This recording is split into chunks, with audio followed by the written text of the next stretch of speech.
I was so happy. I was so excited, so happy. My sisters were like, oh, well, whenever you get the results, let us know first. So first thing I did is I let my sister know, and I shouldn't have done that. Why is that? What happened? Everything turned from then.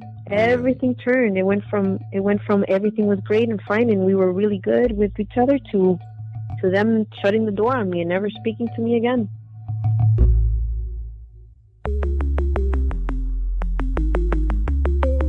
Who am I? Who am I? Who am I? Who am I? Who am I? Who am I? Who am I? This is Who Am I, Really? A podcast about adoptees that have located and connected with their biological family members. I'm Damon Davis, and today you'll meet Daniela. She was born in Chile. Daniela was adopted by a German family who later moved to Miami.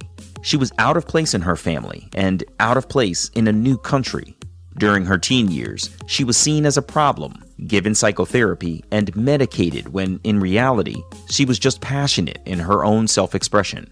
In her 20s, she was able to locate her biological mother and sisters back in Chile, and they began a wonderful reunion. But when Daniela discovered her birth father's true identity, her maternal side turned their backs for good. In the end, Daniela is very thankful for what she now knows about herself as a native Chilean. This is Daniela's journey. Daniela was born in Coronel, Chile. Her mother was low income, and it was common for babies to be adopted by foreigners. She had a social worker come to her regularly to check up on her pregnancy. In those times, I guess adoption was big to give babies to foreigners, German families. It was common. So I was adopted. So at 3 days old, I was given away to a German family, lived with them in South America for a couple of years till I was 7. I was always told I was adopted.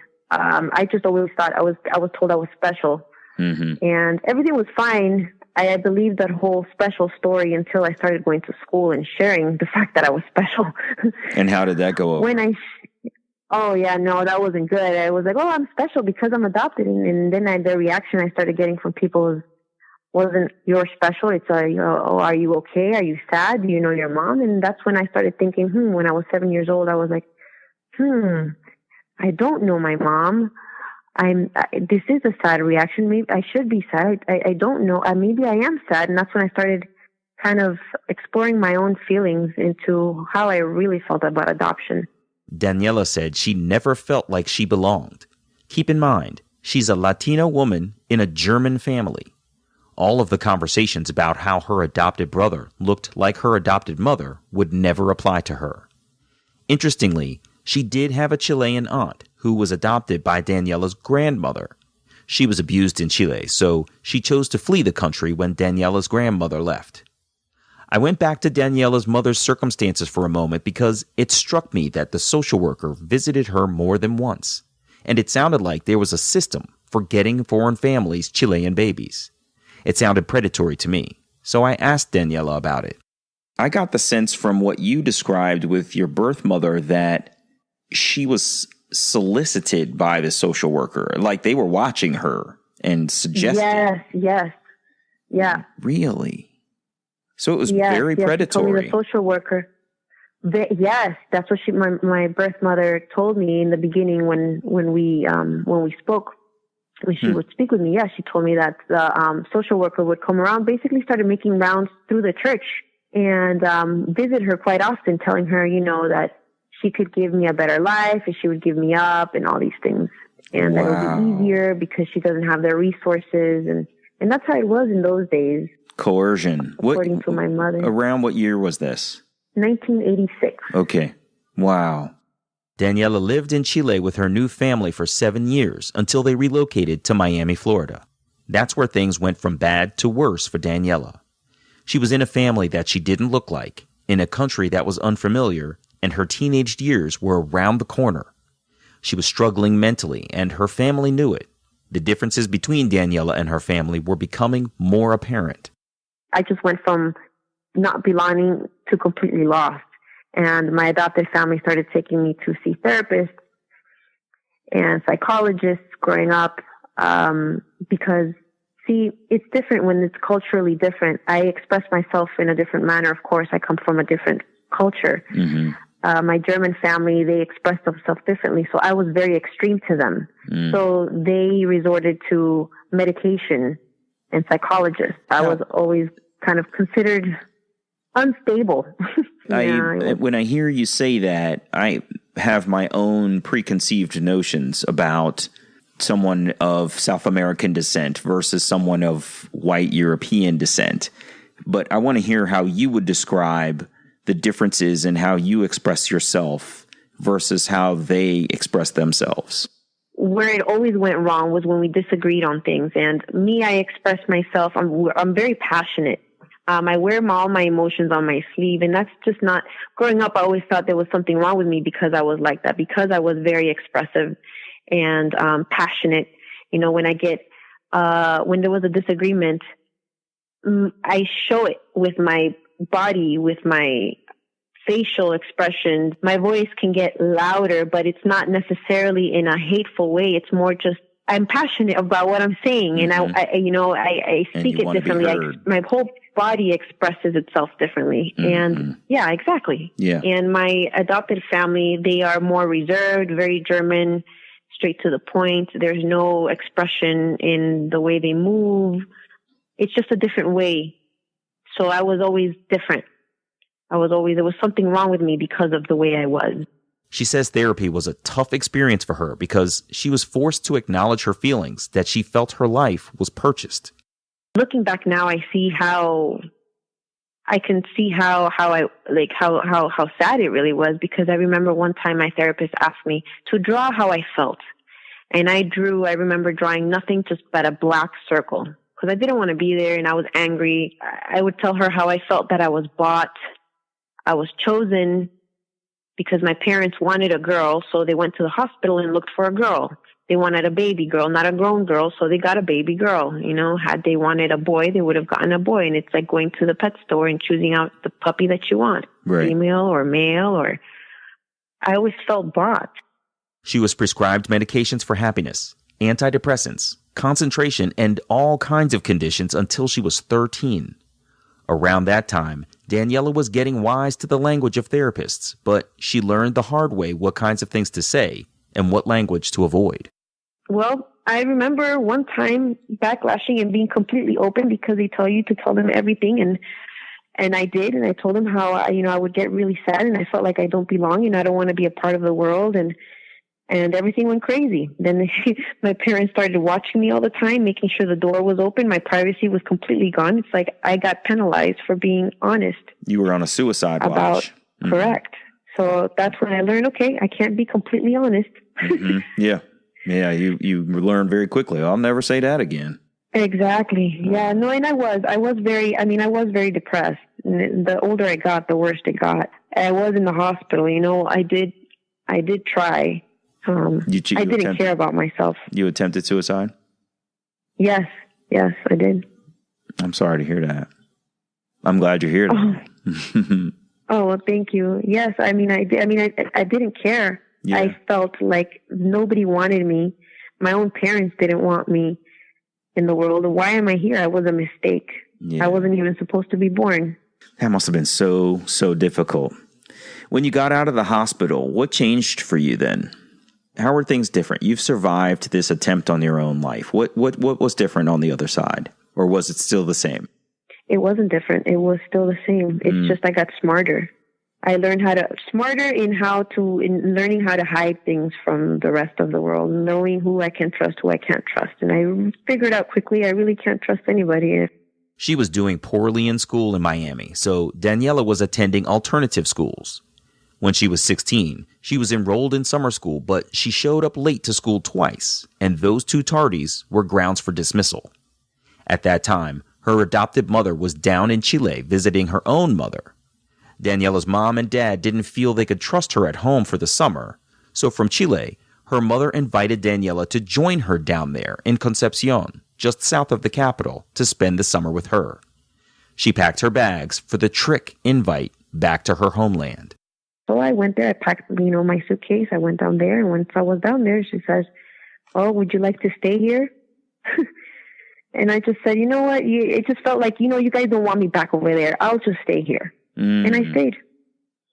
You feel like it was a covert operation. I felt like it was a trap. Daniela said that wasn't the only time she was tricked by her family. One day, her mother and brother picked her up from school for a doctor's appointment.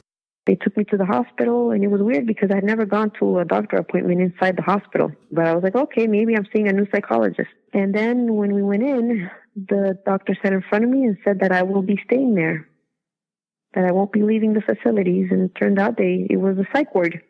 Wow. He put me in a psych ward. Anyway, Daniela's mother has invited her to stay in Chile and not return home to Miami. She started looking for her birth mother. Her adopted family knew the whole adoption system down there. They knew the social worker for Daniela's case personally. She was a family friend.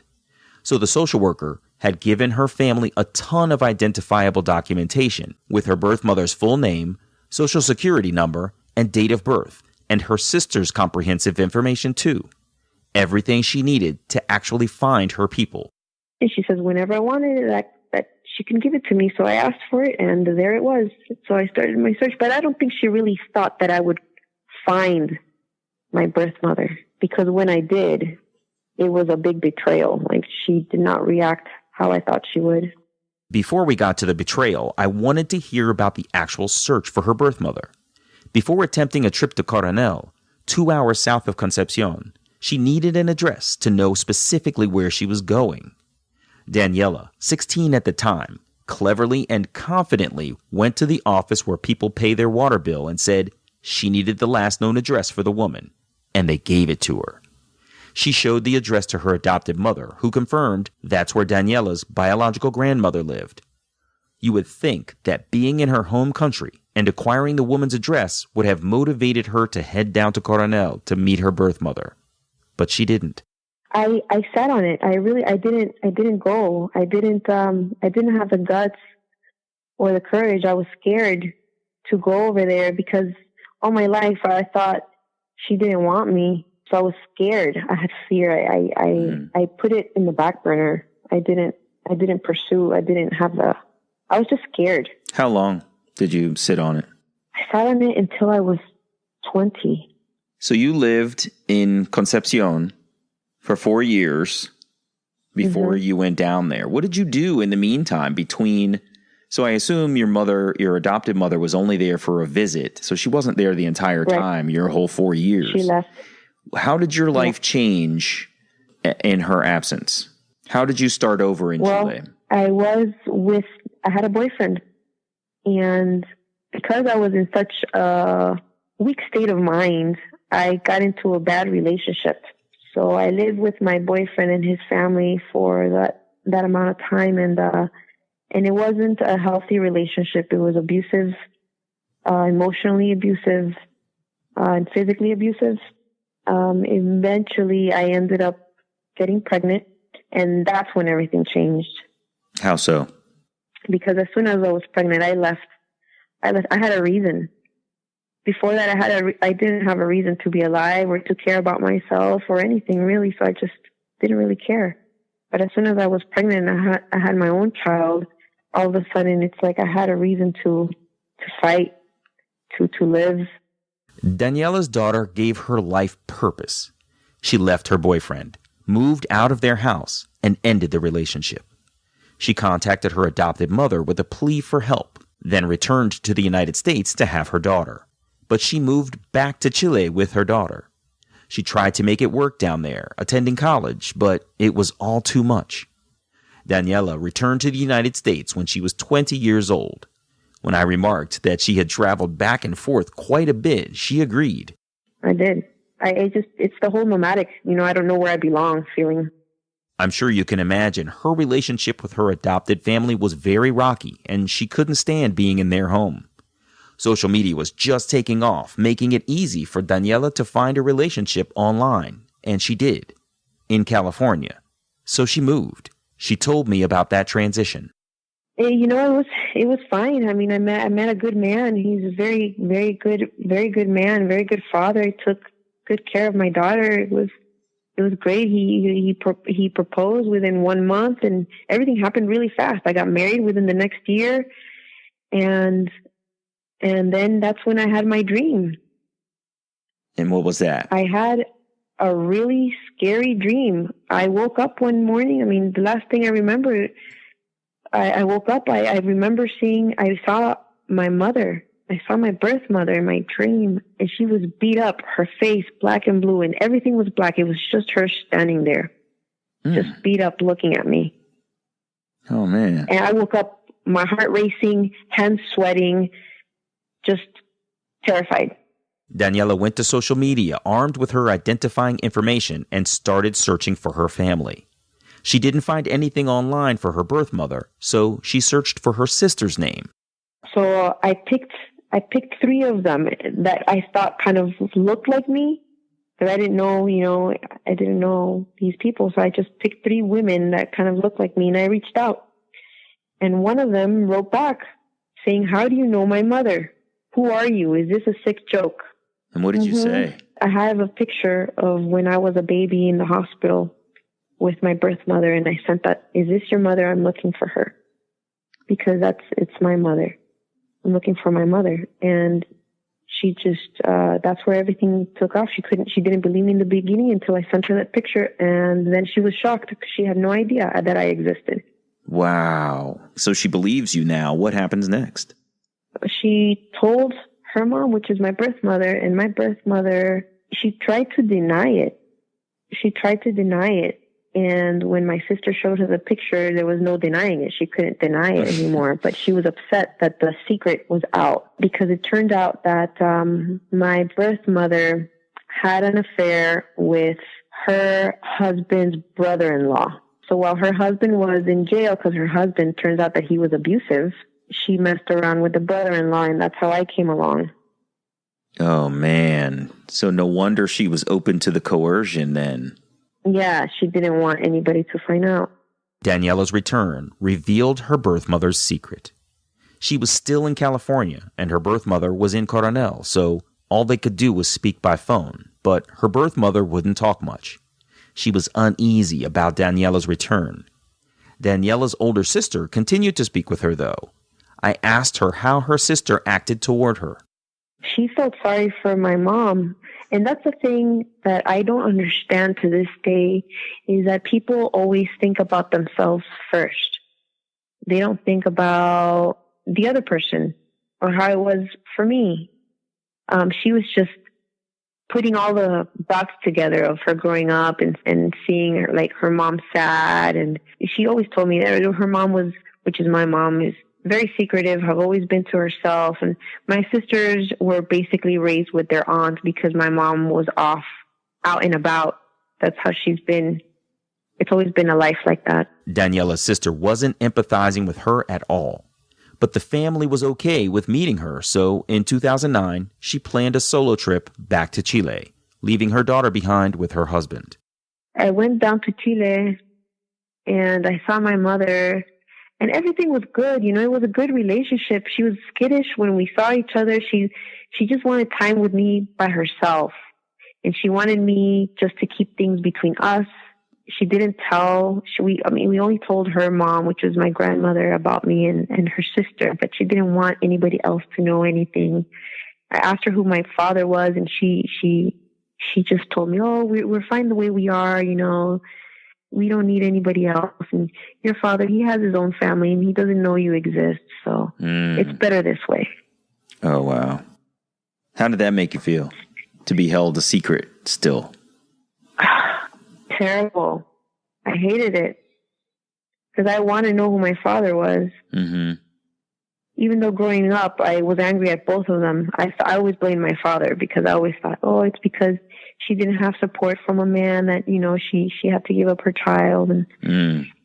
But I was wrong. Her birth mother asked Daniela to maintain the secret of her existence from her birth father's family.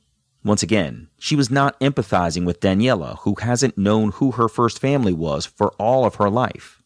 She didn't acknowledge that her daughter's life came from two people. Daniela wanted approval and acceptance from her birth mother, as we adoptees so often do, so she honored her request. She was in town for 3 weeks on that trip, spending most of her time with her sisters.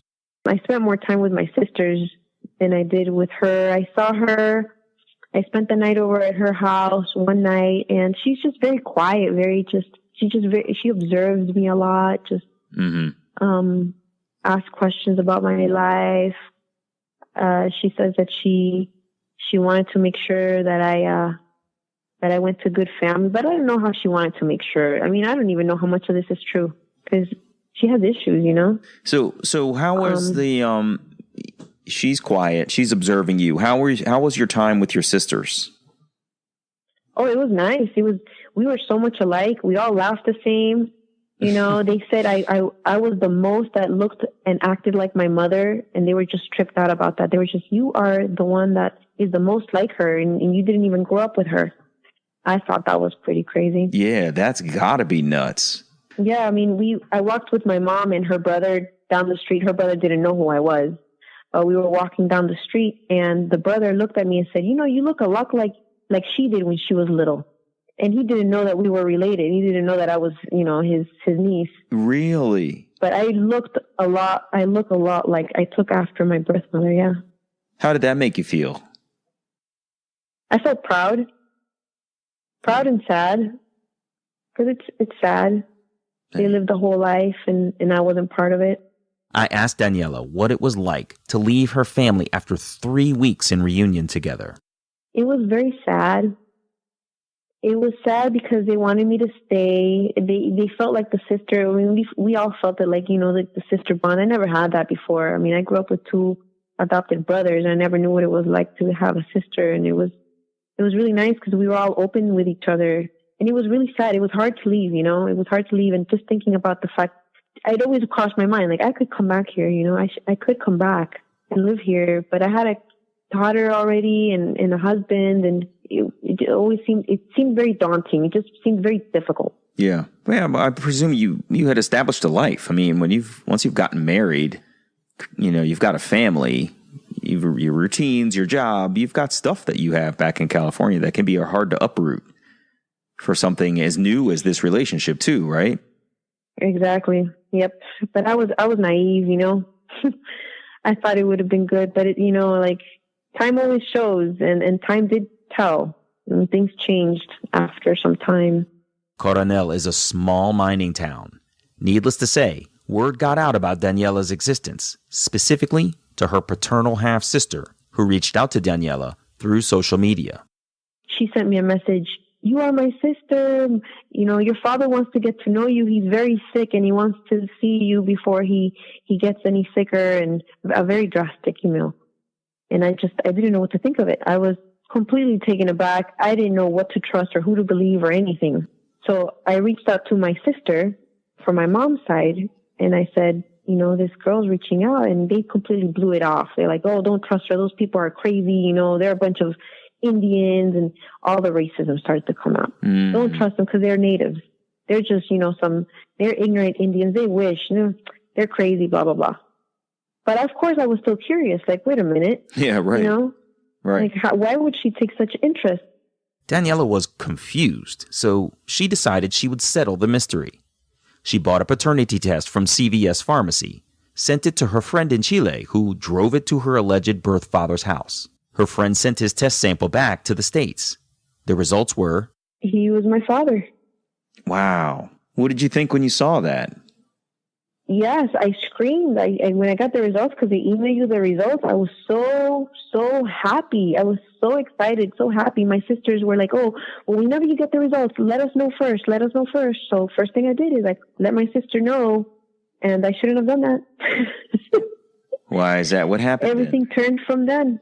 Everything turned. It went from everything was great and fine, and we were really good with each other, to them shutting the door on me and never speaking to me again. What happened? So you notified them, and what did they say? I told my sister, and then I told her, oh, wait till you don't tell my mom yet, because I want to tell her first that I found who my father was. Well, she went ahead and she told my mom, and my sister got back to me. She said, that man was bad to my mom. He raped her, and how could you do this to my mom without even telling her? Basically, just how dare you find out who your dad is? You don't know the truth, kind of thing.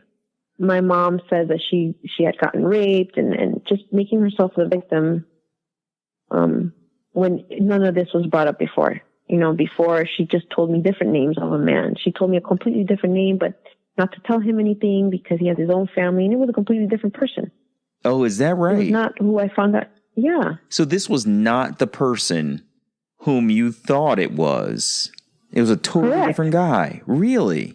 A completely different man. That's really fascinating. How then did his family find out that you existed as it related to your birth mother? This is where it gets a little complicated. My birth mother had a partner, which is my sister's father. That was the love of her life. And the love of her life had a sister. The sister was married to my father. So my brothers and sisters on both sides of my mom and my dad, they're cousins. Mm-hmm. And that's how the word got out. Got you.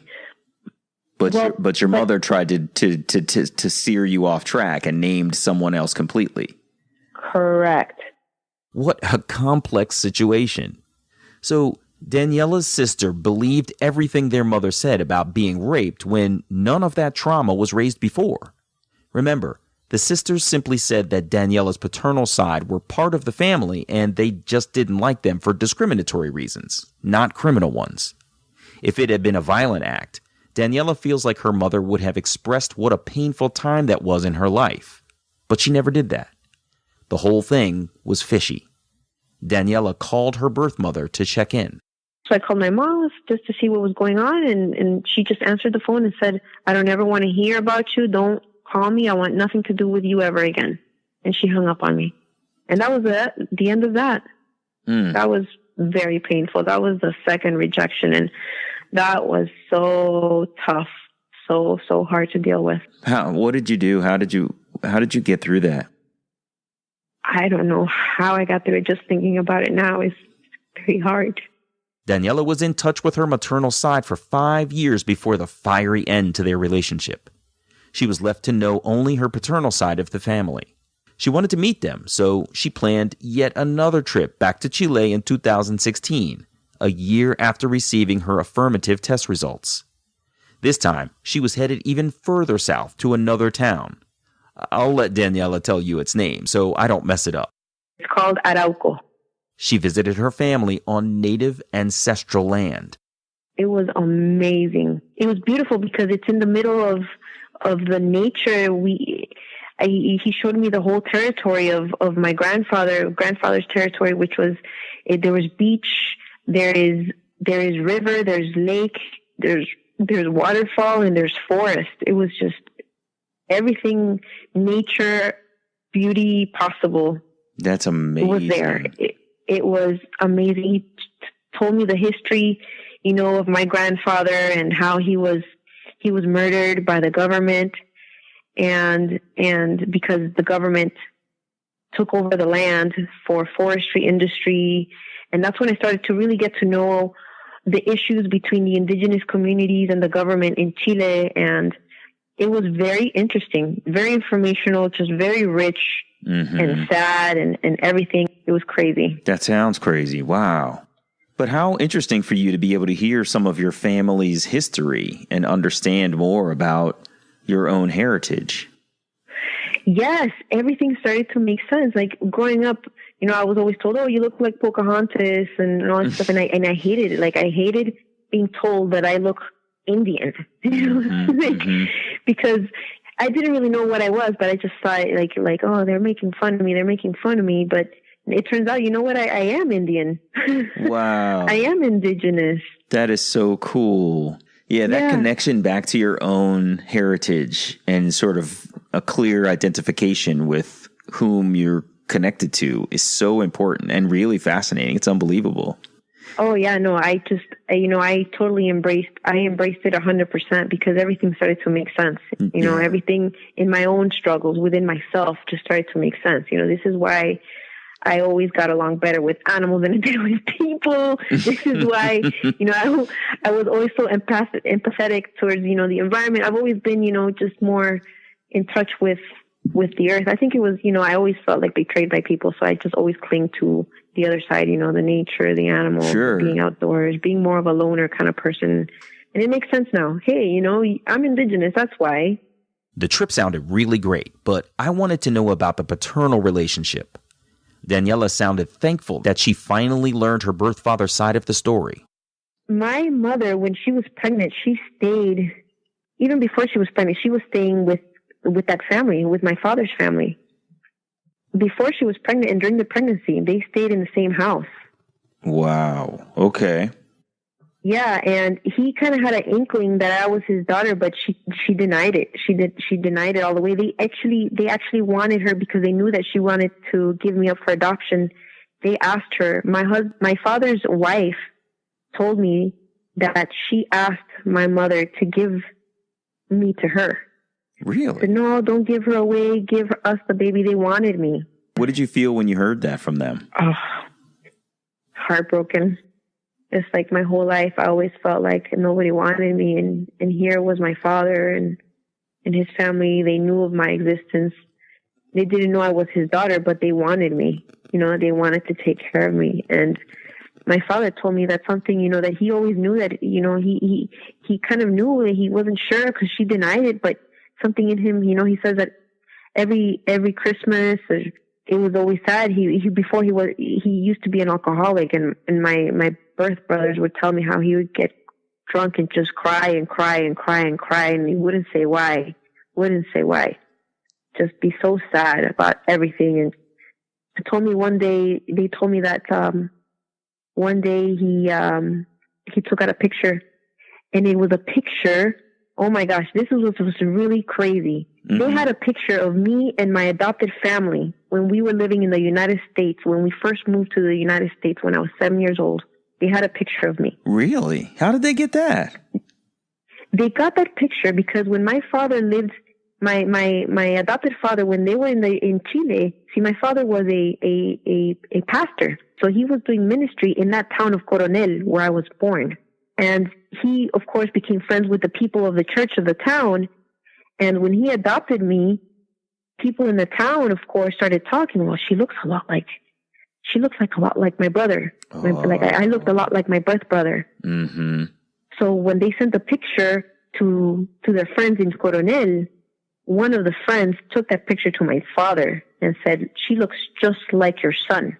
Oh my! So my brothers told me that one day during Christmas or New Year's or one of the holidays, he just got so drunk. And he said in that picture, in this picture is the blood of your blood. Oh, he confirmed and it. Everybody was just taken aback. Everyone was taken aback. Like, what is he talking about? He's just drunk, blah, blah, blah. So, well, my father has been sober for 10 years now. Mm-hmm. But that was back then. Yeah, but that means that in some way, everybody kind of knew, Yeah. When someone behaves a certain way and they say something that seems crazy, but it is a repeated refrain, you have to believe that there is something in their past that they are tuned into, that they're expressing, that you just don't know. That's really unbelievable. Yeah. I mean, when I speak to my father now, he feels guilty. He says he feels guilty for not fighting more, or for not insisting more, for not doing more.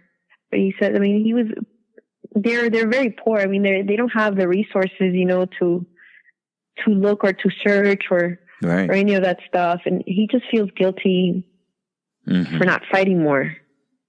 Yeah, I can imagine. But, what could he have done if she he really couldn't have done anything. Yeah, if she was doing the things that she did, there's not much that he could have done. Recall that Daniela was invited to stay in Chile by her adopted mother, and Daniela moved across the country to California to start a new life after she couldn't get along with her adopted family when she returned to Miami. I wondered if she informed her adopted parents of her reunions and how those conversations and the relationships were doing.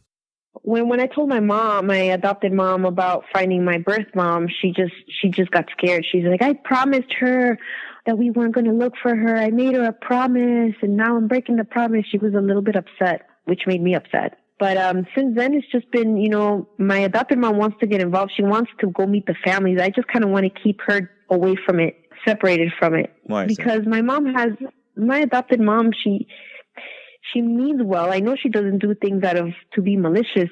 She doesn't have a bad heart. She's a good person, but she has turned away people from my life without knowing it. Like my abusive boyfriend in Chile, before he turned abusive, my mom would warn them about me. Oh, well, she's depressive and she's, she takes medication, and when she wears black, it means that she's like this and she's like that, and I don't know if you guys can handle her. Well, they used all the stuff that she told them against me. Mm-hmm. They use that, well, that's why your parents didn't want you, and that's why you're down here, and that's why we're taking care of you, because you're crazy, because you're depressive, and all this stuff. And they started using everything, that she warned them about me against me. She did this. Sabotaged you by accident, sounds like. Right. So I kind of keep her away from, I want this part, my family, I want it to be just mine. Mm-hmm. I don't want to share it with anybody, with my adopted family. I understand that completely. Yeah. How are you doing now? I've gone from being the lone wolf to now just not feeling lost anymore. I know who I am. I know where I come from. I've embraced my heritage. I'm learning, little by little more about my people's culture and trying to instill that in my family. Now I just feel like I don't feel lost. I think like the feeling of not knowing where you belong never really fully leaves. Because I'm here in the United States, and I know, like, I feel like an outsider. Like, this is not my land. Yeah. But when I go back to Chile, it's just an empowering feeling. No, I can imagine. But I'm not lost anymore, though. I don't feel lost. That's I know I know where I come from. Yeah. Wow. I'm really glad you were able to find that. That's really important, because to walk this earth your entire life and never feel that sense of belonging that would be very lonely hard. And very challenging. Yeah. That's good that you found that. Yeah. Daniela told me she doesn't talk to her maternal side at all, but she's happy for the 5 years they had in reunion. Now she finds peace from the maternal relationships she's developed. I'm happy that at least I have a little piece of where I come from, and that's my father. And as long as I have that, I'll be fine. Yeah, I hear you. You're absolutely right. And I'm glad that you have a positive relationship on that side. And, as I've come to learn from talking to people, there are always two sides, at least, to every story. And for you to have been able to find him and get his side of the story and hear, his emotion over the desire to keep you for himself, that's really important, and I'm glad you got that opportunity to hear that. Thank you. Yeah, me too. It was very healing. I needed it. I'll bet. That's amazing. Well, Daniela, thank you so much for sharing your story. I appreciate the fact that you had not only this identity crisis as an adoptee, but also as a person of another country who was adopted into a family of another country. It must have been incredibly isolating for you. And I'm sorry for all that you went through, the therapy and medications and things like that. But it sounds like you're in a really good, strong place now. And I'm really happy about that.